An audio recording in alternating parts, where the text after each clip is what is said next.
My next guest, America First Policy Institute, Marc joins me. Now, I'm going to tell you, before I get this thing started, Linda McMahon is a rock star. Absolutely. I absolutely love Linda McMahon. It's amazing to have her as the chair of the America First Policy Institute. I love it.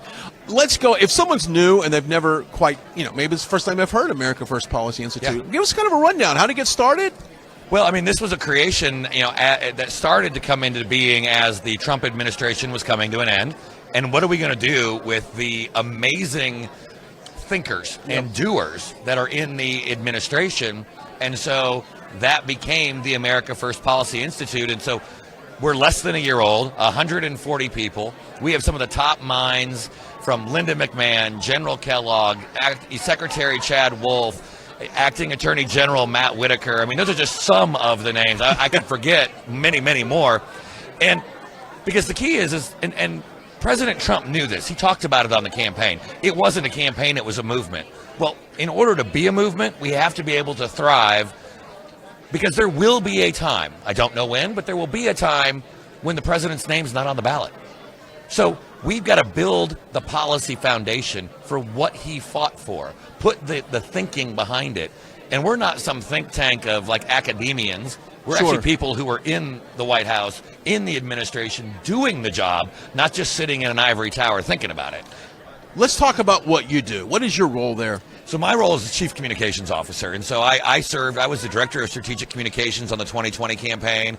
I was a Special Assistant to the President in the White House and Press Secretary to the Vice President. What was that like? I got to back you up. But what was that like? I mean, I can only imagine what a room looks like when you're in there with the president. You guys are, trying to craft the message. What is the narrative on something? What is the press?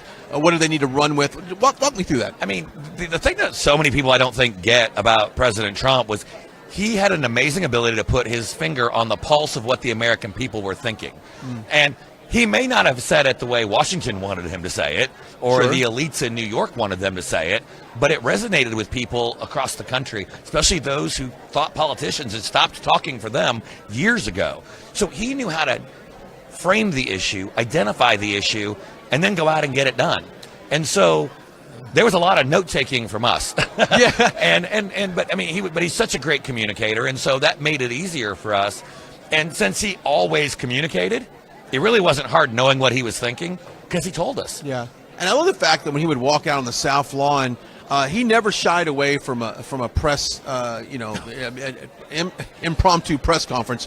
He didn't shy away from anybody. And I just love that about him. He's very open. He's very transparent. He's very transparent. And so that's one of the things, though, that we are trying to do with the America First Policy Institute is let's put the academic research, let's put our experiences in Washington, D.C., in those halls of government to good work. So if you're running for Congress, you're running for City Hall, State House, White House, you've got a basis of work, a basis of knowledge, the facts behind You're a resource. you. We're a resource. We are a think tank, but we're also an action tank. So we want to arm those people.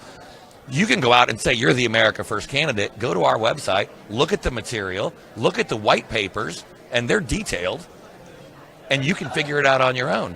And then we'll have more people in Congress for years and decades to come that are fighting for the same thing that President Trump did, regardless of whether his name is on a ballot or not on a ballot. Understand. And it's interesting, as I made my way into CPAC here today, I was talking to a friend, and they said, you know what, I wonder if like a Mitt Romney would show up to something like this. I wonder if, Mitch McConnell would show up to a convention like this. And we both know the answer. It's no, because I don't think they fit the same agenda as an American First mindset. And it's kind of like the I hate to say like the country club Republican, where it's like, the khaki pants and the blue blazer. I think it's a new era in conservatism. But the one thing I will tell you, and I've said this quite a bit today, I want to go back to that old adage from Ronald Reagan that if we agree 80%, you're not 20% my enemy. And so, President Trump opened up so many doors for us with Black Americans, Latino and Hispanic Americans, women, just working blue-collar workers.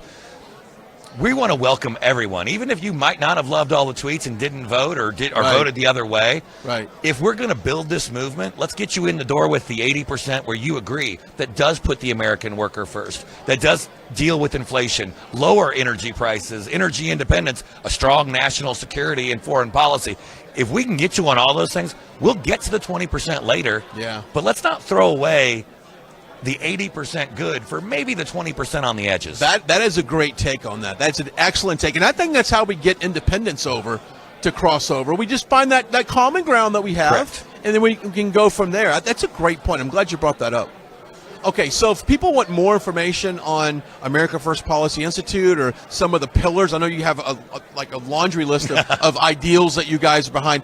Best website, and maybe give me top three, maybe main pillars on that website. Yeah. Well, it's AmericaFirstPolicy.com, very easy. And, when it looks at me, obviously putting the American worker first, that's always going to be what we do. Also putting America first when it comes to our foreign policy, our national policy, supporting the police. But we've also formed our own internal law group, which is suing big tech, fighting for election integrity. And so there's so many things that we do.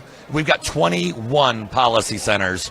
And each one of them is led by an all-star. When he sued big tech, we were there at Bedminster Golf Course when that major announcement, and that really shook up things. And I think that kind of paved the way in a little bit for why we have Truth Social. I was looking for a hat. We don't have it here. He rolled out his own little independent, platform that the truth could be told without censorship. So, man, you guys have just done so much, and I know you guys fight for a number of causes that I just think America First-minded people want to get behind, and you're a great resource for that. So if someone wants to be able to battle the libs, battle the left, and you want to arm yourself with facts, you got to go to the website because it's all there. We've got it. We even have a Center for American Values, a Center for Families. Yeah. I mean, we're studying everything. We're going to put the information out there, what we were doing under Trump, and arm you with the information, the tools to carry that message to every level of government. And let's put America first. Marc Lotter, America First Policy Institute, joining us here at CPAC 2022. Pretty good crowd today, right, for day one? Really good for day one. I mean, I'm looking around going, wow, I love the media setup here. It looks good. We're glad we're here. We're glad we're joining us. We're going to take a quick break, listen to a quick message. Maybe we'll see what the general session is going on, what we can cover there. But we're live here from Orlando, Florida.